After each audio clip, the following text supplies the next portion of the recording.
Hello everyone, I welcome you all in Edifying Knowledge. I hope you all are fine. तो आज हम करने जा रहे हैं topic social change, industrialization, globalization और मॉडर्नाइजेशन। इसमें हमने 25 क्वेश्चंस लाए हैं। आप अपना स्कोर एंड पे कमेंट सेक्शन में बताना कि आप में के इनमें से कितने क्वेश्चन जो है वो ठीक हुए। हमारा पहला क्वेश्चन है, which of the following best describe social change. इनमें से कौन सा बेस्ट डिस्क्राइब करता है सोशल चेंज को। हमारा ऑप्शन है A, change in weather condition, B हमारे पास transformation in social structure and culture, C है change in personal habits only और डी है इंक्रीज इन पॉपुलेशन ओनली। तो हमारा जो सही आंसर हो जाएगा इसका वो है transformation in social structure and culture. तो सोशल चेंज होता क्या है, ये सोशल चेंज रेफर करता है सिग्निफिकेंट अल्टरेशंस जो कि ओवर द टाइम बिहेवियर के pattern, norms, values, social structure में चेंज आती है इन अ सोसाइटी। एक सोसाइटी के अंदर जो ओवर द टाइम उस वहाँ के जो नॉर्म्स थे, वैल्यूज़ थे, उनमें जो चेंज आती है उसी को कहा जाता है सोशल चेंज। ये ग्रेजुअली भी हो सकता है और रैपिडली भी हो सकता है। ग्रेजुअली ये होता ही रहता है change. Question number 2, match the following. हमारे पास कुछ थिंकर्स दिए हुए हैं और उनका कॉन्सेप्ट दिया हुआ है। हमारे पास ऑप्शन है कार्ल मार्क्स, मैक्स वेबर और इमाइल डर्कीम। हमारे पास कॉन्सेप्ट दिए गए हैं रैशनलाइजेशन, क्लास कॉन्फ्लिक्ट और डिवीजन ऑफ लेबर। तो हमने बताना है इसमें से किस वाले थिंकर ने कौन सा कॉन्सेप्ट दिया हुआ है। तो कार्ल मार्क्स ने जो कॉन्सेप्ट दिया हुआ है वो है क्लास कॉन्फ्लिक्ट का, और मैक्स वेबर ने क्या दिया है, रैशनलाइजेशन वाला कॉन्सेप्ट दिया है, और इमाइल डर्काइम ने डिवीजन ऑफ लेबर का कॉन्सेप्ट दिया गया है। इसमें मैंने क्लास कॉन्फ्लिक्ट और डिवीजन ऑफ लेबर के बारे में आपको जो प्रीवियस वीडियोस थी उनमें बताया हुआ था कि कैसे जो है वो ऑनर्स और प्रोलिटरेट के बीच में जो है वो एक कॉन्फ्लिक्ट रहता है जो ऑनर और लेबर के बीच में रहेगा, जो कि कार्ल मार्क्स ने बताया हुआ है क्लास कॉन्फ्लिक्ट के बारे में। और मैक्स वेबर ने जो है वो रैशनलाइजेशन के बारे में बताया है। तो रैशनलाइजेशन क्या होता है, according to Max Weber, rationalization क्या होता है, एक सोसाइटी का शिफ्ट होना from traditional emotional to technical reasons, efficiency and technical reasons. एक सोसाइटी जब शिफ्ट होती है उसके पुराने जो ट्रेडिशनल या इमोशनल रीजंस है उनसे जब वो शिफ्ट होकर टुवर्ड्स जाती है एफिशिएंसी और टेक्निकल रीजंस की तरफ, उसी को हम रैशनलाइजेशन कहते हैं। और डिवीजन ऑफ लेबर जो है वो ये कॉन्सेप्ट दिया है इमाइल डर्काइम ने, ये मैंने अपनी पुरानी वाली वीडियोज़ में आपको बताया हुआ है। तो हमारे पास क्या ऑप्शन हो जाएगा, क्वेश्चन 1 का बी, 2 का ए और 3 का सी। तो हमारे पास ऑप्शन नंबर ए जो है वो इसका सही आंसर हो जाएगा। क्वेश्चन नंबर 3 हमारे पास कह रहा है कि first statement industrialization increases urbanization, और स्टेटमेंट बी हमारे पास कह रहा है कि industrialization reduces the need for labour migration. तो फर्स्ट ऑफ ऑल इंडस्ट्रियलाइजेशन कब स्टार्ट हुई थी, जब इंडस्ट्रियल रेवोल्यूशन हुआ था। इंडस्ट्रियल रेवोल्यूशन जो है वो 1760 टू 1840s में यूरोप में स्टार्ट हुआ था। 1760 टू 1840s में इस टाइम पीरियड में क्या हुआ था, इंडस्ट्रीज़ का बिल्डअप हुआ था, फैक्ट्रीज़ लगाई गई थी, और फैक्ट्रीज़ लगने के उसी चक्कर में क्या हुआ था, एक दूसरा जो चेंज आया था वो था जॉइंट फैमिली सिस्टम जो था वो न्यूक्लियर फैमिली की तरफ चेंज हो रहा था। बहुत सारे लोग जो कि गाँव में रहते थे, विलेजेस से उठकर वो शहरों की तरफ आ रहे थे जहाँ पे इंडस्ट्रीज़ लगी हुई थी, जहाँ पे फैक्ट्रीज़ लगी हुई थी जॉब के लिए। तो इसकी वजह से क्या हो रहा था, जैसे कि मैंने आपको पहले बताया था, जो न्यूक्लियर फैमिली होती है वो मोबाइल होती है, एक जगह से दूसरी जगह ले जाने के लिए वो क्या होता है, ईजी होता है। तो उसी के चक्कर में जो है वो इंडस्ट्रियलाइजेशन के टाइम पीरियड में ही जो है वो जॉइंट फैमिली सिस्टम जो है वो ख़त्म होके न्यूक्लियर फैमिली सिस्टम की तरफ ज़्यादा उसका बढ़ावा हुआ। तो इंडस्ट्रियलाइजेशन के टाइम पे क्या हुआ था, जो एग्रेरियन बेस्ड इकोनॉमी थी वो चेंज हो रही थी, किसकी तरफ आ रही थी, वो इंडस्ट्रियल बेस्ड इकोनॉमी की तरफ। तो इंडस्ट्रियलाइजेशन इंक्रीजेस अर्बनाइजेशन। तो क्या इंडस्ट्रियलाइजेशन की वजह से अर्बनाइजेशन हुई, बिल्कुल हुई, क्योंकि बहुत सारे लोग गाँव से उठकर जो है वो शहर की तरफ आए जहाँ पे फैक्ट्रीज लगी थी, वहाँ पे जो है अर्बनाइजेशन हुआ उनका। सेकेंड है industrialization reduces the need for labour migration. Industrialization ने जो है वो रिड्यूस कर दी थी नीड, लेबर माइग्रेशन की नीड जो है वो कम कर दी थी। नहीं, लेबर माइग्रेशन की नीड ज़्यादा हुई थी, तभी तो लोग गाँव से उठकर जो है वो शहरों की तरफ आ रहे थे जहाँ पे फैक्ट्रीज लगी हुई थी। तो हमारे पास स्टेटमेंट 1 करेक्ट है और स्टेटमेंट 2 हमारा फॉल्स है। तो ऑप्शन सी जो है हमारा वो सही है। Question number 4, globalization mainly refers to. Globalization mainly क्या होता है, हमारे पास ऑप्शन है A, isolation of societies, society जो आइसोलेट हो जाती हैं। B, expansion of local customs only, local customs का क्या एक्सपेंड करते हैं, लोकल कस्टम्स को एक्सपेंड करते हैं। सी, इंक्रीजिंग वर्ल्ड वाइड इंटरकनेक्टेडनेस, पूरे वर्ल्ड वाइड जो पूरे वर्ल्ड है उनको जोड़ना, एक साथ जोड़ना। तो डी जो है हमारा वो है end of cultural exchange, cultural exchange जो है वो ख़त्म हो रहा है। तो ग्लोबलाइजेशन क्या होता है, ग्लोबलाइजेशन एक ऐसा प्रोसेस है जिसमें क्या होता है, सारी कंट्रीज़, पूरा वर्ल्ड जो है ना एक दूसरे पे क्या हो जाता है, डिपेंडेंट हो जाता है, एक दूसरे के इंटरकनेक्टेडनेस हो जाती है, कंट्रीज़ आपस में इंटरकनेक्टेड हो जाती हैं, इकनॉमीज़, कल्चर जो है सब कुछ जो होते हैं वो एक्सचेंज हो रहे होते हैं, एक कंट्री दूसरी कंट्री पे डिपेंड हो जाती है। तो इसका जो सही आंसर आएगा वो option number C, increasing worldwide interconnectedness. For example जैसे ईरान में क्या चल रहा था, वॉर चल रही थी, तो ईरान के वॉर की वजह से बाकी सारी कंट्रीज़ को बहुत नुकसान हुआ। क्यों हुआ? क्योंकि सारी कंट्रीज़ जो है वो ग्लोबलाइजेशन की वजह से एक दूसरे पे डिपेंडेंट है। Question number 5, who gave the concept of McDonaldization. तो किसने एक कॉन्सेप्ट दिया था मैकडोनलाइजेशन का? Sorry, option A Anthony Giddens, B George Ritzers, C Talcott Parson, D Karl Marx. तो हमारा जो राइट आंसर है इसका वो है B George Ritzer. George Ritzer ने ये जो टर्म जो थी ना ये कॉइन की थी उन्होंने 1983 में एक्चुअली उनका एक आर्टिकल आया था, उसमें उन्होंने इस टर्म को यूज़ किया था। तो फाइनली जो टर्म इसको उन्होंने एक नाम जो दिया था, इसका इवोल्यूशन एक्चुअली 1993 में हुई थी, जब उनकी एक बुक आई थी जॉर्ज रिट्जर की, वो था द मैकडोनल्डाइजेशन ऑफ सोसाइटी। ये बुक आई थी उनकी 1993 में, जिसमें इन्होंने इस वाले जो टर्म का यूज़ किया था। इससे पहले भी उन्होंने एक आर्टिकल में इसका यूज़ किया था। तो क्या होता है मैकडोनलाइजेशन? इसके अकॉर्डिंग एक प्रोसेस है, एक सोसाइटी में क्या हो रहा है कि फास्ट फूड रेस्टोरेंट को जो अडॉप्ट किया जा रहा है, उनके करेक्टरिस्टिक्स को अडॉप्ट किया जा रहा है पूरे वर्ल्ड वाइड, इसी को मैकडोनल्डाइजेशन कहा है। किसने? जॉर्ज रिट्जर में। क्या ये process of society adopting characteristics of किसका? Fast food restaurants. Question number 6, statement first, modernisation promote scientific thinking. Modernisation जो है वो साइंटिफिक थिंकिंग को क्या करता है? प्रमोट करता है। सेकंड है इसका, modernization always destroys traditional values completely. Modernization क्या करता है? ट्रेडिशनल वैल्यूज़ को कम्प्लीटली जो है वो ख़त्म कर देता है।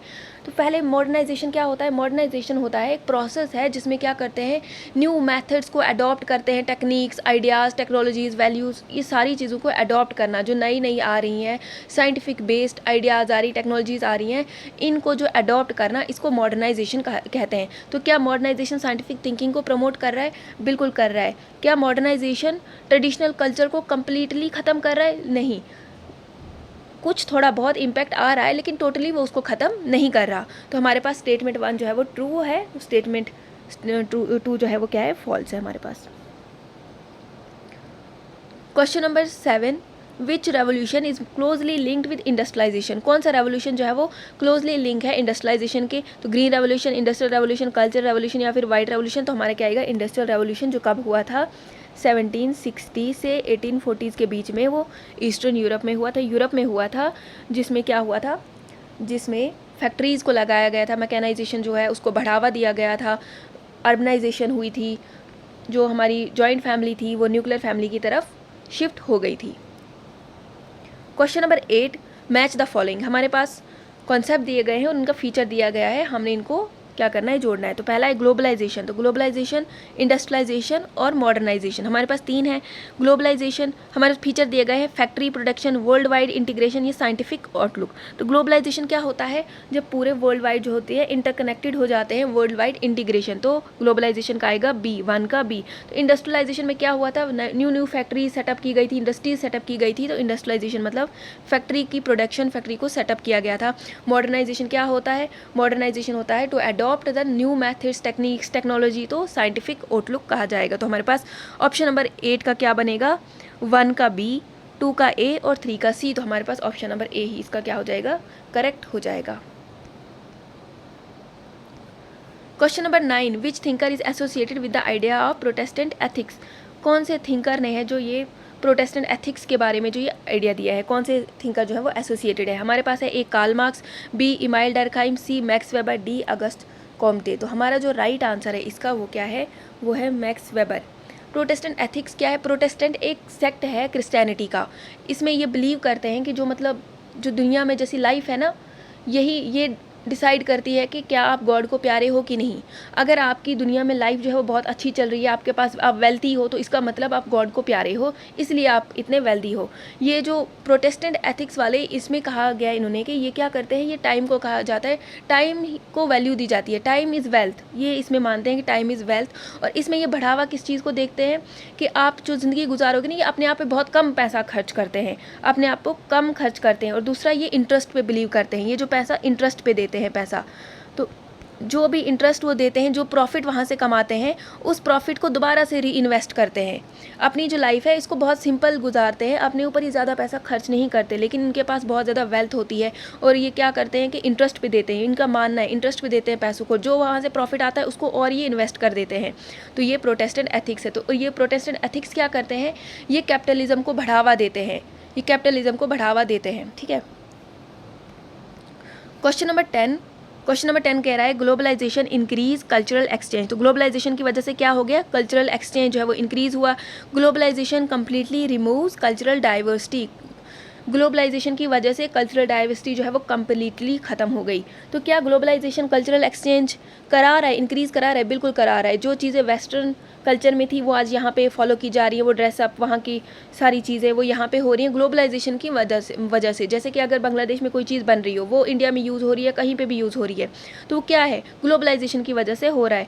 क्या ग्लोबलाइजेशन की वजह से जो है वो कल्चरल डाइवर्सिटी ख़त्म हो रही है? तो कल्चरल डाइवर्सिटी पूरी ख़त्म नहीं हो रही है। हाँ, कल्चर में पूरे वर्ल्ड में एक होमोजेनाइजेशन आ रही है। होमोजेनाइजेशन में क्या हो रहा है कि जैसे जो चीज़ें वेस्टर्न में फॉलो कर रहे थे वैसा ही यहाँ पे भी फॉलो किया जा रहा है। जैसे वो कपड़े लगा रहे थे वैसे कपड़े यहाँ पे, जैसे वो खाना खा रहे थे वैसे कपड़े, वैसा ही खाना जो है वो खाया जा रहा है। वो होमोजेनाइजेशन हो रहा है थोड़ा बहुत, लेकिन कंप्लीटली कल्चर को रिमूव ग्लोबलाइजेशन नहीं कर रही है। तो हमारे पास स्टेटमेंट 1 सही है और स्टेटमेंट 2 इसका फॉल्स है।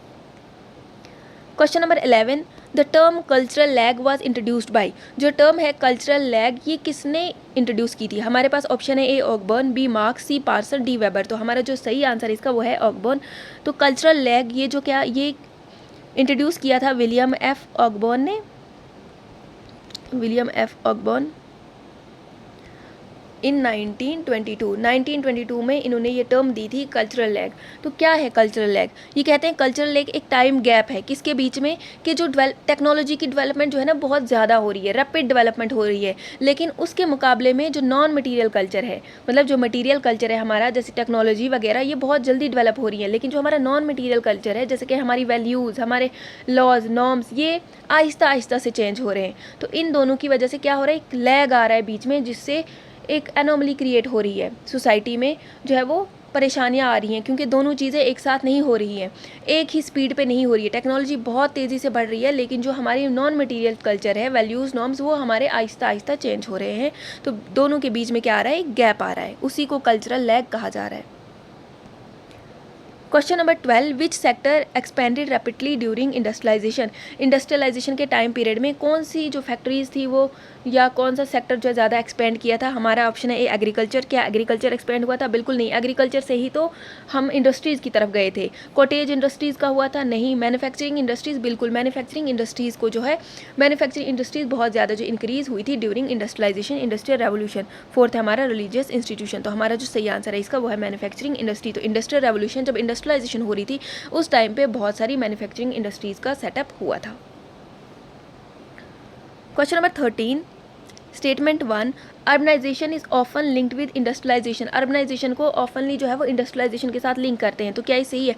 बिल्कुल सही है। जब इंडस्ट्रियलाइजेशन हो रही थी उसी टाइम पे जो बहुत सारे लोग जो गांव से उठकर शहर की तरफ आ रहे थे काम के लिए, तो उसकी वजह से क्या हो रहा था, अर्बनाइजेशन हो रहा था। सेकेंड है अर्बनाइजेशन डिक्रीजेज ऑक्यूपेशनल डाइवर्सिटी। तो अर्बनाइजेशन की वजह से ऑक्यूपेशन की जो डाइवर्सिटी थी वो कम हो रही थी। ऐसा नहीं है, पहले क्या था, खाली एग्रेरियन था, लेकिन जब लोग वहाँ से शिफ्ट होकर शहर की तरफ आ रहे थे उनकी ऑक्यूपेशनल डाइवर्सिटी इंक्रीज हो रही थी, ना कि डिक्रीज हो रही थी।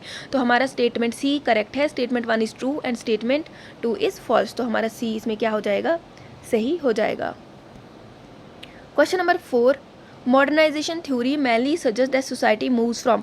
मॉडर्नाइजेशन जो थ्योरी है वो क्या कहती है कि सोसाइटी कहाँ से कहाँ की तरफ मूव कर रही है, मॉडर्न से प्रिमिटिव की तरफ। क्या मॉडर्न सोसाइटी से प्रिमिटिव की तरफ जा रही है, बैकवर्ड जा रही है? नहीं।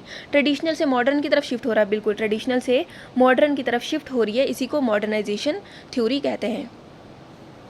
क्वेश्चन नंबर 15 क्या कह रहा है कि हमारे पास थिंकर दिए हुए हैं और उनका आइडिया दिया हुआ है, हमने बताना है किस वाले थिंकर ने कौन सा आइडिया दिया हुआ है। तो ऑकबर्न ने, अभी मैंने बताया था आपको, तो ऑकबर्न ने जो कल्चरल लैग विलियम एफ ऑकबर्न ने 1922 में कल्चरल एग इन्होंने दिया हुआ है।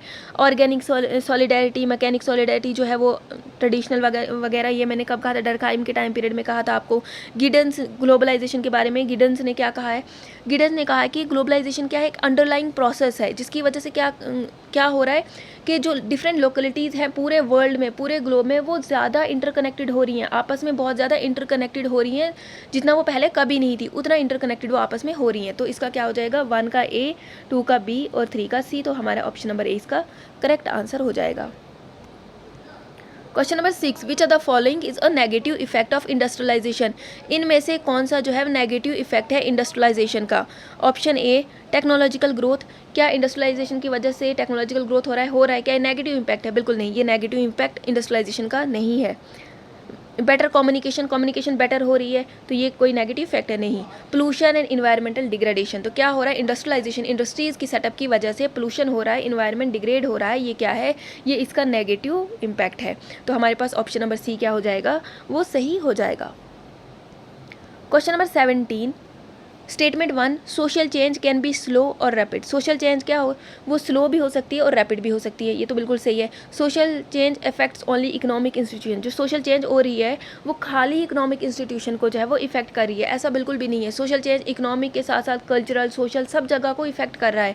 तो हमारे पास ऑप्शन ए करेक्ट है और ऑप्शन बी इसका फॉल्स है, तो हमारे पास इसका ऑप्शन नंबर सी सही हो जाएगा।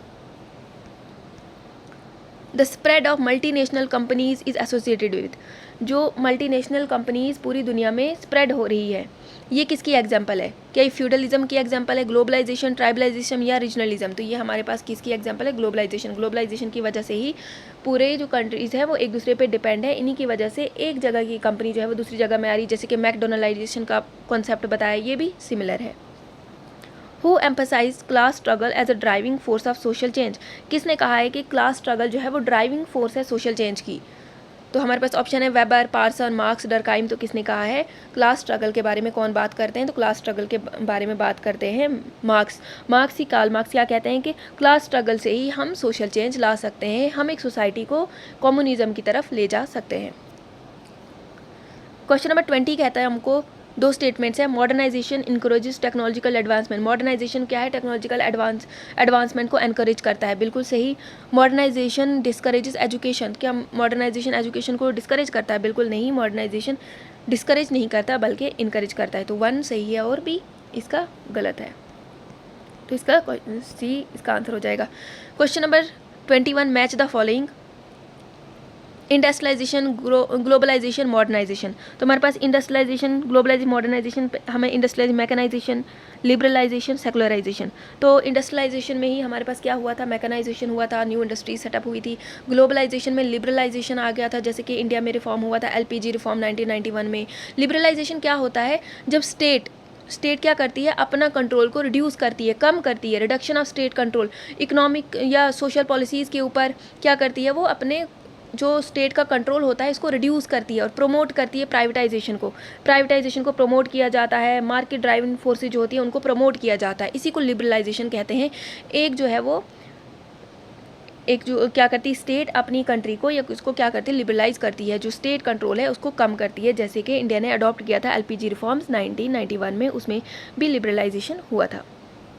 तो इसका क्या आ जाएगा, 1 का ए, बी का सी और 3 का सी। सेकुलराइजेशन, हाँ, सेकुलराइजेशन क्या होता है, सेकुलराइजेशन एक ऐसा प्रोसेस है जिसमें क्या, एक ऐसी रिलीजियस थिंकिंग, मतलब प्रैक्टिसेस या जो इंस्टीट्यूशंस होती हैं, इनका जो सोशल सिग्निफिकेंस है ना वो कम हो जाना।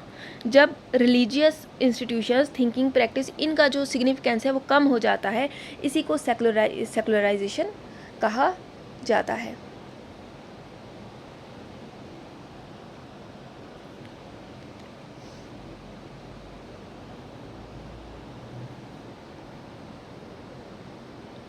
हाँ, इसमें ना सेकुलराइजेशन में एक चीज़ याद रखना, सेकुलराइजेशन के बारे में मैक्स वेबर ने क्या कहा है, मैक्स वेबर ने सेकुलराइजेशन के बारे में कहा है, सेकुलराइजेशन इनके रिलेटेड ये कहते हैं कि रिलीजन को है ना टोटली रिप्लेस कर देगी साइंस। जब साइंस रिप्लेस कर देगी किसको, रिलीजन को, उसी को सेकुलराइजेशन कहते हैं। और ये डेथ ऑफ रिलीजन भी कहते हैं इसको। डेथ ऑफ रिलीजन वाली थ्योरी जो थी वो किसने दी हुई है, रिलीजन के बाद जो कहा है, डेथ ऑफ रिलीजन किसने कहा है? ये मैक्स वेबर ने कहा है। इसके अलावा कार्ल मार्क्स क्या कहते हैं? कार्ल मार्क्स कहते हैं कि जो इनकी कम्युनिज्म, जैसे इन्होंने अपनी स्टेजेस दी हैं, सोसाइटी की स्टेजेस दी हैं कि सोसाइटी पहले इस स्टेज में होगी, देन उसमें जो मैंने आपको पढ़ाया हुआ है, पहली क्लास में शायद बताया हुआ था, ये लास्ट पे जो सोसाइटी है वो कम्युनिज्म वाली स्टेज में आ जाएगी, जो एंड स्टेज है। उस कम्युनिज्म वाली स्टेज में ये कहते हैं कि वहाँ पर कोई भी रिलीजन नहीं होगा, there will be no religion. तो सेकुलराइजेशन क्या है? अकॉर्डिंग टू मैक्स वेबर ये कहते हैं कि साइंस जो है वो रिप्लेस कर देगी रिलीजन को, और कार्ल मार्क्स कहते हैं कि जो कम्युनिज्म वाला फेज़ आएगा उसमें कोई भी रिलीजन नहीं होगा। एक इम्पॉर्टेंट दूसरा है ब्रायन विल्सन। ब्रायन विल्सन क्या कहते हैं? ब्रायन विल्सन कहते हैं कि उनके अकॉर्डिंग सेकुलराइजेशन क्या होता है? जब रिलीजन की इंपॉर्टेंस कम हो जाती है। Which sociologist spoke about mechanical and organic solidarity. तो मैकेनिकल ऑर्गेनिक सॉलिडेरिटी के बारे में किसने कहा था? ये मैंने पहले भी पढ़ाया हुआ है आपको, तो ये डरखाइम ने कहा हुआ है मैकेनिकल और ऑर्गेनिक सॉलिडेरिटी के बारे में। क्वेश्चन नंबर 23, ग्लोबलाइजेशन में create economic inequality, globalisation has no impact on local markets. तो क्या ग्लोबलाइजेशन इकोनॉमिक इनक्वालिटी क्रिएट करेगी? तो बिल्कुल करेगी। इकोनॉमिक इनक्वालिटी जो है वो क्रिएट होगी, क्योंकि एक पूरी जो वर्ल्ड है वो एक दूसरे पे इंडिपेंडेंट है। तो जहाँ पे ज़्यादा रिसोर्सेज हैं वो वहीं से दूसरी जगह पे वो शिफ्ट हो रहे हैं, और जो उस जगह की रिसोर्सेज हैं वो उनका यूटिलाइज़ नहीं हो रहा है, उनको सही मार्केट नहीं मिल रही है, तो वहाँ की और जो इकोनॉमिक इनक्वालिटी आ जाएगी। दूसरा कह रहे हैं कि लोकल मार्केट पर कोई भी इम्पैक्ट नहीं होगा, तो ऐसा नहीं है, लोकल मार्केट पर इम्पैक्ट होगा। लोकल मार्केट में जो है वो नेगेटिव इम्पैक्ट हो जाता है ग्लोबलाइजेशन की वजह से। लोकल मार्केट जो है वो उन पे नेगेटिव इम्पैक्ट होता है। जब बाहर से कोई चीज़ आ रही हो, अगर वो सस्ती है तो लोग लोकल मार्केट से ख़रीदना बंद कर देते हैं, तो उससे क्या हो जाता है? लोकल प्रोडक्ट्स को बहुत नुकसान हो जाता है। तो हमारे पास स्टेटमेंट 2 इनकरेक्ट है और स्टेटमेंट 1 हमारा करेक्ट है। तो स्टेटमेंट सी हमारे पास ऑप्शन सी सही हो जाएगा। The use of machines in production is called. तो मशीन्स का यूज़ करना प्रोडक्शन के लिए, तो इसको मैकेनाइजेशन कहा जाता है।